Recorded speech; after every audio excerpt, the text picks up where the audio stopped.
वर्ष 2025 की happiness report के अनुसार इजरायल 7वें स्थान पर है और इंडिया 118 पर, जबकि पिछले 2 साल से इजरायल अपने चारों ओर युद्ध लड़ रहा है। इसलिए खुश रहना या चिंता करना अधिकतर लोगों के अपने व्यवहार और जीने के तरीके पर निर्भर करता है। पाप के बाद आदम और ईव परमेश्वर से ही छुप गए। इस डर और चिंता से ही उन्हें की क्या उत्तर देंगे। लेकिन क्या हमारा जीवन चिंता से ही भरा होना चाहिए? आज हम इसी टॉपिक पर बात करेंगे। पहले सुनते हैं परमेश्वर का वचन। परमेश्वर का वचन हमने संत मत्ती की इंजील उसका 6वां अध्याय उसकी 25 आयत से लिया है। यहाँ इस प्रकार लिखा है, इसलिए मैं तुमसे कहता हूँ कि अपने प्राण के लिए ये चिंता ना करना कि हम क्या खाएंगे और क्या पिएंगे, और ना अपने शरीर के लिए कि क्या पहनेंगे। क्या प्राण भोजन से और शरीर वस्त्र से बढ़कर नहीं?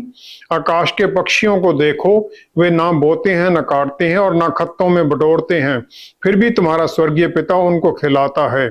क्या तुम उनसे अधिक मूल्य नहीं रखते? तुम में से कौन है जो चिंता करके अपनी आयु में एक घड़ी भी बढ़ा सकता है? परमेश्वर के वचन को पढ़े और सुने जाने से आशीष हो। आमीन। जीवन में हर दिन किसी ना किसी काम की चिंता लोगों को पकड़े रहती है। इसका सही कारण क्या है? चिंता स्टेट ऑफ माइंड है, जो डर और अनसर्टन के आगे क्या होगा वो सबसे आती है। आदम बाग में आदम और ईव परमेश्वर के आने से छिप गए और जाके पेड़ों में छुपे। उत्पत्ति 3 अध्याय 8 से 10 आयत में उनका डर था कि परमेश्वर का रिएक्शन क्या होगा, क्योंकि उन्होंने तो आज्ञा मानने से वो पाप में चले गए थे, उन्होंने आज्ञा नहीं मानी थी। इससे पहले वो परमेश्वर की हजूरी में जाने में उन्हें कोई दुख नहीं था, कोई परेशानी नहीं थी, भविष्य के बारे में उन्हें कोई चिंता नहीं थी। जब उन्हें आदम बाग से निकाल दिया गया तो हर बात के बारे में उन्हें चिंता होने लगी, आगे क्या होगा।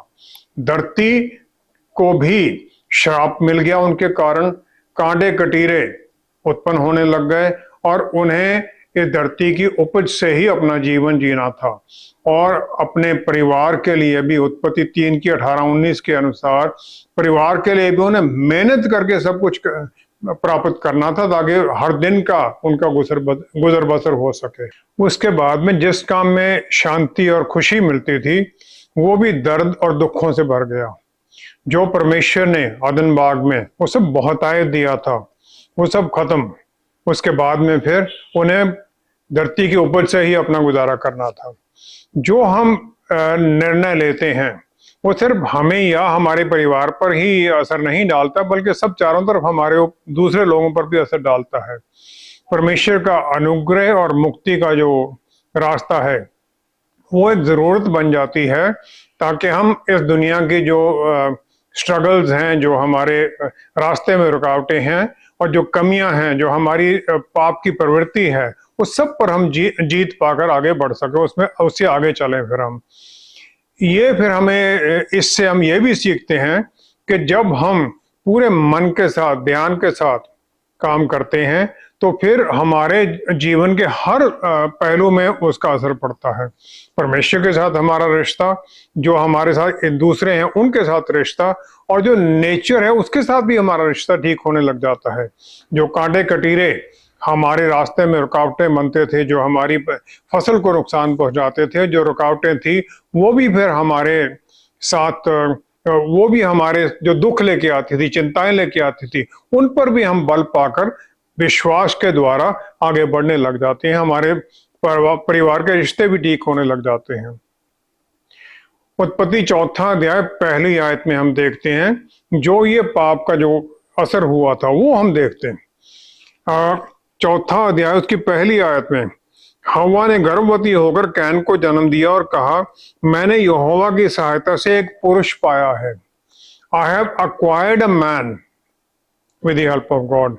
अक्वायर्ड है कि मैंने, मेरी एक्विजिशन है, मेरी प्रॉपर्टी जैसे हम कहीं हासिल करते हैं। फिर दोनों में और बाकी लोगों में एक दूसरे से बेहतर बनने के बारे एक होड़ लग जाती है। कायन अपने भाई हावल का वध कर देता है, क्योंकि परमेश्वर ने जो उसकी भेंट थी उसे पूरी तरह स्वीकार नहीं किया और पहला मर्डर हो जाता है। उत्पत्ति 4 अध्याय 6 से 8 आयत में। परमेश्वर ने उसके बाद में नूह और उसके परिवार के द्वारा और जो उसने जहाज बनाया था उसके साथ इस धरती का न्यूक्लियस जो चीजें हैं, दो दो चार चार जोड़े, वो बचा लिए। बाकी सब उन्होंने प्रलय के साथ नष्ट कर दिया। उत्पत्ति 7वां और 8वें अध्याय के अंदर जो पाप था वो परमेश्वर से दूर ही नहीं लोगों को ले जाने लगा, बल्कि वो अपने रास्तों पर चलने लग गए और उसके द्वारा जो लोग थे उनमें भी डिविजन होगी, उनमें भी लड़ाई झगड़े शुरू हो गए। उत्पत्ति 10वां अध्याय 8 से 11 आयत में हम देखते हैं, वहां पर 10वें अध्याय में निम्रोद है। निम्रोद पृथ्वी पर पहला वीर वही हुआ। यहाँ पर लिखा गया, यहोवा की दृष्टि में पराक्रमी शिकार खेलने वाला ठहरा। He was the mighty Hunter before the Lord. Mighty Hunt, वो किस चीज का शिकार करता था? वो लोगों का शिकार करता था। और फिर उसने पहला राज्य स्थापित किया और उसका राज्य शुरू हुआ शिनार देश में बेबीलोन, और उसके अलावा आगे बाकी जगह पर हो गया। बेबीलोन शैतान के रूल का गढ़ माना जाता है इस धरती के ऊपर। जब तक जब प्रभु यीशु दोबारा आएंगे तब तक बेबीलोन के साथ युद्ध चलता रहता है। तो पहला जो स्थान शैतान का जो गढ़ बना वो बेबीलोन में निम्रोद ने स्थापित किया। इसके बाद में नेचुरल था कि लोग वही करने की कोशिश करते जो शैतान ने स्वर्ग में करने की कोशिश की थी।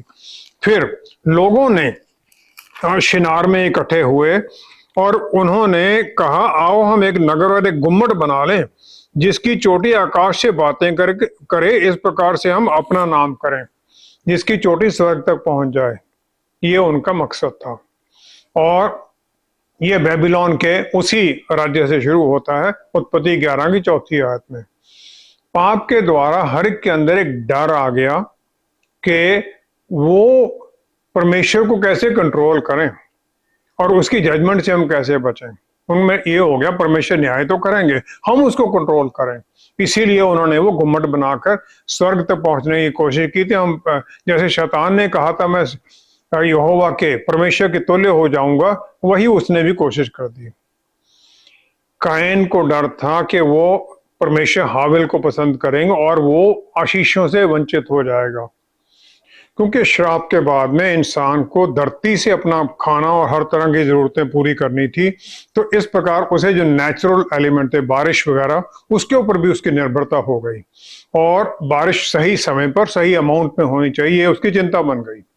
उत्पत्ति 3 की 16 में जो श्राप आया औरत के ऊपर और उसके साथ बच्चा पैदा करना, गर्भ धारण करना, इसके साथ एक और चिंताओं की और सिलसिला शुरू हो गया उसके लिए। और बैरननेस या जिसका बच्चा ना होना, वो भी एक श्राप बन गया। और फिर वहां कर्स में था कि तुम्हारी इच्छा अपने पति के लिए होगी और वो तुम्हारे ऊपर रूल करेगा, राज्य करेगा। शादी करना, किसी सही आदमी से शादी करना और फिर उसके द्वारा दोनों के एक दूसरे से एडजस्टमेंट करनी, ये सब एक चैलेंज बन गया। तरह तरह की चिंता आने लग गई। एक इंसान और औरत का जो जीवन था वो चिंताओं की एक लड़ी बन गया, जिसके कारण फिर बीमारी आ गई और स्ट्रेस और सब हर तरह का परेशानी आ गई। धन दौलत की, सोशल स्टेटस, फिजिकल मटेरियल जो बाकी चीजें हैं, वो सब कुछ फिर हमें सोसाइटी में अलग अलग करने लग गई, डिविजन होने लग गई। और इसमें औरत का जो दर्जा था वो बुरी तरह से इसका प्रभाव पड़ा, वो सबसे नीचे चली गई। यहूदी सोसाइटी में प्रभु यीशु के समय पर औरत की गवाही भी नहीं मानी जाती थी। जो उत्पत्ति 3:16 का श्राप था उसे प्रभु यीशु ने, पिता परमेश्वर ने यूहन्ना 3:16 के कारण आशीष दे दी, जो कि यूहन्ना रसूल ने कहा। परमेश्वर ने अपना प्यार फिर इस दुनिया के ऊपर अपने पुत्र के द्वारा जो मसीहा बनकर आए उनके द्वारा हमारे ऊपर उंडेल दिया। लूका 1 अध्याय 34 से 38 आयत में मरियम प्रभु यीशु की माता बनती हैं। जब उन्हें वो प्रभु यीशु के जन्म, उनके द्वारा जो जन्म होना है उसकी जो शुभ संदेश मिलता है, तो उनका गैब्रियल के पास रिएक्शन एक ही है, बस उन्होंने उसे कह दिया 34 आयत में, लूका पहला, ये कैसे होगा, मैं तो पुरुष को जानती ही नहीं, क्योंकि उसने कहा आपके द्वारा आप गर्भ धारण करेंगे। फिर गैब्रियल उन्हें बताता है कि पवित्र आत्मा उतरेंगे और वो यहोवा परमेश्वर का बल तुम्हारे ऊपर उतरेगा, तुझ पर परम प्रधान की सामर्थ्य छाया करेगी, और वो जो उत्पन्न होने वाला है पवित्र है और परमेश्वर का पुत्र कहलाएगा। तब मरियम ने उसे कह दिया 38 आयत में, देख मैं प्रभु की दासी हूं, मुझे जो तेरे वचन के अनुसार हो, let it be according to your word. और उसने परमेश्वर की इच्छा के सामने अपने आप को झुका दिया। अब ये नहीं है कि उसे बाकी असली सच्चाई पता नहीं थी। उस समय किसी लड़की की जब किसी इंसान के साथ शादी तय हो जाती थी, कुछ समय तक, कुछ सालों तक उसे वेट करना पड़ता था जब तक कि वो बड़ी पूरी तरह ग्रो नहीं हो जाती थी। फिर फाइनल सेरेमनी होती थी, वो पति के घर में चली जाती थी। इस दौरान में कोई भी वायलेशन जो होती थी, मैरिज कैंसिल हो जाती थी, शर्मिंदगी होती थी परिवार को, और यहां तक के जो लड़की थी उसे पत्थरों से मारने की भी सजा मिलती थी। ये नॉर्मल था। ये मरियम के मन में उस समय आया होगा जब उसने गब्रियल की बात सुनी होगी, लेकिन उसने सब कुछ एक तरफ कर दिया, चिंताएं सब छोड़कर कह दिया, देख मैं परमेश्वर की दासी हूं, मुझे तेरे वचन के अनुसार हो। पहला स्टेप चिंता से बचने का है कि विश्वास में जो परमेश्वर हमारे जीवन में होने देना चाहते हैं उसे हम स्वीकार कर लें। फिर हम प्रार्थना करें कि आप परमेश्वर अपना हाथ हमारे ऊपर रख, हमें इस परिस्थिति से निकाल। बस जब हम ये करने लग जाते हैं तो परमेश्वर आगे बढ़ते हैं और हमारी सहायता भी करते हैं। प्यार करने वाले परमेश्वर ये सब कुछ जानते तो हैं, तो इसका अंत क्यों नहीं करते ताकि सब आराम का जीवन व्यतीत करें? हमारे जीवन में चिंता या दुख या दर्द परमेश्वर नहीं लेके आए हैं, क्योंकि उन्होंने परफेक्ट दुनिया बनाई थी। उत्पत्ति पहला अध्याय 31 आयत में हम देखते हैं, सब कुछ बनाने के बाद परमेश्वर ने जो कुछ बनाया था सबको देखा, तो क्या देखा कि वह बहुत ही अच्छा है। इट वॉज वेरी गुड जो उन्होंने बनाया था। और उसके बाद में जो एक ही चीज उन्हें गलत लगी, जो करेक्ट उन्होंने उसी समय कर दी करेक्ट। उत्पत्ति दूसरा अध्याय 21-22 में आदमी जो अकेला था उसके लिए औरत उन्होंने बना दी। इस सब धरती हर चीज का जो अच्छापन था वो उन सब के सामने था, आदम और ईव के सामने था, और आदन बाग में कुछ भी छिपा हुआ नहीं था। उन्हें वो सब कुछ मिला हुआ था आनंद मनाने के लिए। फिर उन्हें सिर्फ वर्जित एक ही था कि जो बुराई था उसका एक्सपीरियंस ना करें, उसे वो प्राप्त ना करें, और उसके साथ फिर वो उनके जीवन पर डोमिनेट भी हो जाएगा, उसे ना करने दें। जो कि होना था, जो वर्जित फल वो खाने के द्वारा, वो पहले ही परमेश्वर ने बता दिया था कि ये मत करना। हम अपने जीवन में बहुत गलत डिसीजन ले लेते हैं, ये जानते हैं कि ये कामों का रिजल्ट बुरा ही होना है। परमेश्वर सब कुछ जानते थे, लेकिन पहले की तरह आदम और ईव को मिलने के लिए वो आदम बाग में फिर आ गए। और शैतान का जो राज्य स्थापित हुआ था, निम्रोद ने जो स्थापित किया था बेबीलोन में, परमेश्वर ने उसको काउंटर करने के लिए अब्राहम को चुना और उसे कह दिया कि वहां से चाल्डीन्स का जहां पर वो बेबीलोन था, वहां ऊर से निकलकर जो वहां उसका घर था, कनान देश में आ जा, जो जगह मैं तुम्हें दिखाऊंगा। फिर जो उनके द्वारा अब्राहम के जो वंशज थे, आगे यहूदी थे, परमेश्वर ने उन्हें चुन लिया कि ये लोग मेरे चुने हुए लोग हैं, मैं इनके साथ रहूंगा। गिनती 20 में उन्होंने 10 आज्ञाएं और बाकी सब कुछ बता दिया कि वो परमेश्वर के रास्तों के द्वारा अपना जीवन जिए, जिसके द्वारा फिर वो जो पाप किए उनकी एनिमल सैक्रिफाइस के द्वारा माफी भी उन्हें देने का वादा कर दिया। जो चुने हुए लोग थे उन्होंने अद्भुत तरीके के चमत्कार देखे, जब प्रभु परमेश्वर ने उन्हें छुड़ाया मिस्र की दास्ता से, लेकिन वो सब भूल गए, उनसे पलटने लग गए। यहोशू को चुना गया इजरायली लोगों को प्रॉमिस लैंड में ले जाने के लिए, और परमेश्वर का हाथ उसके ऊपर था, और इसके द्वारा वो युद्ध, एक लड़ाई के बाद दूसरी लड़ाई वो जीतता ही गया। फिर उसने सबको उनके हिस्से बांट दिए, और उसके बाद में उसने जो सब लोग थे लीडर्स के, सबकी उसने शेचम में सभा बुलाई। फिर उसने उन्हें परमेश्वर के काम के बारे में जो उनके जीवनों में हुआ था उसके बारे में बताया, और उन्हें यह भी बता दिया कि ऑप्शन तुम्हारे लिए क्या, तुम्हें क्या करना चाहिए। फिर यहोशू 24:15 में उसने उन्हें कह दिया कि यदि यहोवा की सेवा करनी तुम्हें बुरी लगे तो आज चुन लो कि तुम किसकी सेवा करोगे, चाहे उन देवताओं की जिनकी सेवा तुम्हारे पुरखा महानद के उस पार करते थे, और चाहे अमोरियों के देवताओं की सेवा करो जिनके देश में तुम रहते हो, परंतु मैं तो अपने घराने समेत यहोवा की ही सेवा नित्य करूंगा। उसने उन्हें कहा कि ये ऑप्शन है, क्योंकि उसने उनके मन की जो बुराई थी वो उसने जांच रही थी, वो जानता था उनके साथ रहते हुए। फिर उसने कहा मैं और मेरा घराना परमेश्वर के पीछे ही चलेंगे। एक इंसान जैसे पूरा ज्ञान हो, सब कुछ हो, सब उसे पता हो सही क्या है, फिर भी अगर वो गलत रास्ते पर चलता है तो फिर उसे दुख तो उठाना ही पड़ेगा। प्रेरितों की पुस्तक 4 अध्याय उसकी 5वीं-6वीं आयत में देखते हैं, पतरस रसूल पवित्र आत्मा परमेश्वर से भरे हुए वही संदेश, मुक्ति का संदेश वो सुनाते हैं। उन्होंने वो संदेश सुनाया जो पूर्णीय थे, जो कि यहूदी लीडर थे। वो सब लोग महायाजक हन्ना और कैफा और यूहन्ना और सिकंदर और जितने महायाजक के घराने के थे, सब यरूशलेम में इकट्ठे थे। उन्होंने बिल्कुल क्लियर मैसेज सुना दिया। और मैसेज क्या था कि किसी दूसरे के द्वारा उद्धार नहीं, क्योंकि स्वर्ग के नीचे मनुष्यों में और कोई दूसरा नाम नहीं दिया गया जिसके द्वारा हम उद्धार पा सकें। There is nobody on earth जिसके द्वारा सैल्वेशन होगी। जो यहूदी लीडर थे उन्होंने सब सुना, लेकिन उन्होंने मैसेज पर कोई गौर नहीं की। उन्होंने देखा अरे ये तो अनपढ़ और साधारण मनुष्य हैं, इनको ये कैसे पता चला।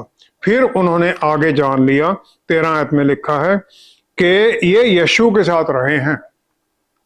फिर उन्हें ये ज्ञान हुआ, हाँ प्रभु यीशु के साथ रहे, इसीलिए इनमें इतना ज्ञान आ गया है। फिर भी उन्होंने उसको मानने की कोशिश नहीं की जो मैसेज दिया गया था। परमेश्वर ने अपने पुत्र को भेज दिया कि हमारे लिए दुख उठाएं, हमारे पापों के लिए मृत्यु को ग्रहण करें। मत्ती 11:28-29 आयत में परमेश्वर ने एक ओपन कॉल सबको दे दी, पूरी दुनिया को, जो कि हर तरह के हर दिन के जो स्ट्रगल है उसमें दबे हुए हैं। उन्होंने कहा विश्वास में ये सब कुछ मेरे सामने ले आओ, अपनी चिंताएं सब कुछ मुझे दे दो और मेरे पास आकर तुम शांति और आराम पाओ। मैं तुम्हें हर परिस्थिति का सामना करने का, उससे निकलने का बल दूंगा और रास्ता भी दूंगा। हमारे जीवन में स्ट्रगल तो रहती हैं, लेकिन जब हम सच्चाई को देखते हैं तब हम किसी भी परिस्थिति का सामना करने के लिए सक्षम हो जाते हैं, क्योंकि परमेश्वर का बल हमारे अंदर काम करता है पवित्र आत्मा परमेश्वर के द्वारा। यूहन्ना 1 अध्याय 14वीं आयत में हम जो सच्ची सच्चाई है फिर हम उसको देखते हैं। 1:14 में लिखा गया है, वचन देहधारी हुआ और अनुग्रह और सच्चाई से परिपूर्ण होकर हमारे बीच में डेरा किया, और हमने उसकी ऐसी महिमा देखी जैसे पिता के इकलौते की महिमा। Only begotten of the father, full of grace and truth, उसकी महिमा प्रभु यीशु में ये दिखाई दी। और जो शैतान का झूठ था, जिसके द्वारा के अदन बाग से मानवता को निकलना पड़ा था और परमेश्वर की प्रेजेंस से निकलना पड़ा था, वो सब उन्हें क्लियर दिखने लग गया कि सच्चाई कहाँ पर है और झूठ कहाँ पर है। जो सच्चाई जीवते वचन की है वो हमें हमारे पापों से शुद्ध कर देती है, धो देती है, और हमें फिर परमेश्वर के परिवार का हिस्सा बना दिया जाता है। और इस आशीषित परिस्थिति में हम फिर ये भी जो नहीं जानते हैं कि हम क्या प्रार्थना करें, हम नहीं जानते पाप में डूबे हुए, तो जो हमारे अंदर पवित्र आत्मा परमेश्वर हैं, जो कि परमेश्वर पिता और पुत्र की इच्छा जानते हैं, वो हमारे लिए फिर प्रार्थनाएं करते हैं, इंटरसेशन करते हैं, वो भी कराहने के साथ, क्योंकि हम नहीं, जो ग्रोनिंग्स हैं जो को बोली भी नहीं जा सकती, रोमियो 8:26 के अनुसार। धरती के ऊपर हमारे पास इंटरसेसर हैं, पवित्र आत्मा जो हमारे अंदर हैं, हमें बल और गाइडेंस के लिए प्रार्थना करती हैं ताकि हम परमेश्वर की इच्छा की आज्ञाकारिता में चलें। इब्रानियों की पुस्तक 4 अध्याय 14 आयत के अनुसार स्वर्ग में हमारे मुक्तिदाता प्रभु यीशु हमारे महायाजक हैं। धरती पर पवित्र आत्मा हमारे प्रार्थना करते हैं ताकि हम सही रास्ते पर चलते जाएं। स्वर्ग में प्रभु यीशु हमारे महायाजक हमारी प्रार्थनाओं को अपने पास लेते हैं, फिर उन्हें पिता के सामने प्रेजेंटेबल बनाते हैं, वचन के अनुसार उन्हें ढालते हैं और पिता के सामने पेश करते हैं ताकि उन्हें उनका उत्तर दिया जा सके, उन्हें पूरा किया जा सके। परमेश्वर ने हमारे लिए इतना कुछ कर दिया है ताकि हमारी पूरी तरह से देखभाल हो, सुरक्षा हो। और इसके बाद कोई ऐसा कारण बच नहीं जाता है कि जो चीजें हमारे कंट्रोल से बाहर हैं हम उन पर ही ध्यान बनाए रखें, चिंताओं में डूबे रहें। जब हम परमेश्वर के ऊपर अपनी बातें छोड़ने लग जाते हैं तब वो रास्ता भी खोल देते हैं और हम उन आशीषों के रास्तों पर अद्भुत तरीके से खुशी और आनंद में चलने लग जाते हैं। हम वचन पर विश्वास भी करते हैं, लेकिन जब दुख जाने का नाम ही नहीं लेते तो हम चिंता के सिवा क्या कर सकते हैं? जब हम दुख उठाते हैं, परेशानी में आते हैं, वो जो हमारे अंदर परमेश्वर की महिमा की रोशनी वो कम नहीं होती है। उस वहां पर सूरज और चांद की अपनी परिस्थिति के अनुसार सब होता रहता है, लेकिन हमारे अंदर जो है परमेश्वर की महिमा परमानेंट है, दिया गया हमें वो। तो वो सिर्फ जो ये दुख है हमारे ऊपर उसको ढकने की कोशिश करते हैं। और ये हो सकता है दुख आता है हमारा परमेश्वर विश्वास को टेस्ट करना चाहते हो, या हमारे विश्वास के कारण दूसरे लोग हमें प्रताड़ना दें, या जो हम कुछ काम करते हैं जिसके द्वारा हम शैतान के लिए रास्ता खोल देते हैं, या हमारे जो बुजुर्गों ने पाप किए थे, कोई ऐसे उल्टे काम किए, उनके द्वारा हमारे ऊपर असर आता है, या बहुत लोग हमारे ऊपर श्राप देने लग जाते हैं, कुछ और उल्टे सीधे काम करवा देते हैं, और कई कुछ है जिसके द्वारा ये सब होता है। यूहन्ना 17 की 15 आयत के अनुसार प्रभु यीशु ने धरती के ऊपर रहते हुए पिता परमेश्वर से स्वर्ग में प्रार्थना की, जिसमें हमारे लिए 2 पॉइंट बहुत जरूरी हैं। 15 आयत में उन्होंने प्रार्थना की, 17 की 15 में उन्होंने कहा, मैं यह विनती नहीं करता कि आप उन्हें जगत से उठा लें, परंतु यह कि आप उन्हें उस दुष्ट से बचाए रखें। शैतान से हमें बचाने के लिए उन्हें प्रार्थना कर दी। उन्होंने कहा दुनिया में इन्हें रहना है तो इनकी सुरक्षा बनी रहे। और ये हमारे लिए वही बात है जैसा कि प्रभु यीशु ने हमें प्रार्थना के लिए सिखाया भी था। मत्ती 6 की 13 में उन्होंने कहा था, हमें परीक्षा में न ला परंतु बुराई से बचा। प्रार्थना हमारी यही होती है कि हमें परीक्षा में पढ़ने से बचाएं आप। यूहन्ना 5 की 19 आयत में प्रभु यीशु पूरी महिमा के साथ आए थे, पुत्र की महिमा, परमेश्वर के पुत्र की महिमा। 19 में उन्होंने कह दिया, मैं तुमसे सच सच कहता हूं, पुत्र आपसे कुछ नहीं कर सकता, केवल वह जो पिता को करते देखता है, क्योंकि जिन जिन कामों को वह करते हैं उन्हें पुत्र भी उसी रीति से करता है। उन्होंने कहा, मैं अपने बल में कुछ नहीं करता हूं, परमेश्वर पिता को देखता हूं वही करता हूं मैं। प्रभु यीशु हमारे महायाजक हैं और वो पिता परमेश्वर को महिमा और आदर देते हैं। इसलिए नहीं कि उनमें बल और अथॉरिटी नहीं है, वो भी परमेश्वर हैं, लेकिन वो उनका आदर, उन्हें रेवरेंस, आदर करते हैं उनका, इसलिए ये उनके सामने प्रार्थना करते हैं। वो हमारी प्रार्थनाओं को सुनते हैं और सही समय पर उसका उत्तर भी देते हैं हमें। हाँ, ये हो सकता है जैसे दानियल की पुस्तक 10वां अध्याय में 12वीं 13वीं आयत में दानियल नबी की पुस्तक प्रार्थना के उत्तर में जो रुकावट आ गई थी, जब गैब्रियल उत्तर लेके आता है, शैतान काम कर देता है। जो दूसरा हिस्सा है पिता के सामने जो प्रार्थना करते हैं, उसमें वो हमें हर परिस्थिति का सामना करने की जो बल देते हैं उसके लिए कह देते हैं। उन्होंने कह दिया 22 आयत में कि हे पिता, जो महिमा आपने मुझे दी मैंने उन्हें दी है कि वैसे ही वे भी एक हों जैसे हम एक हैं।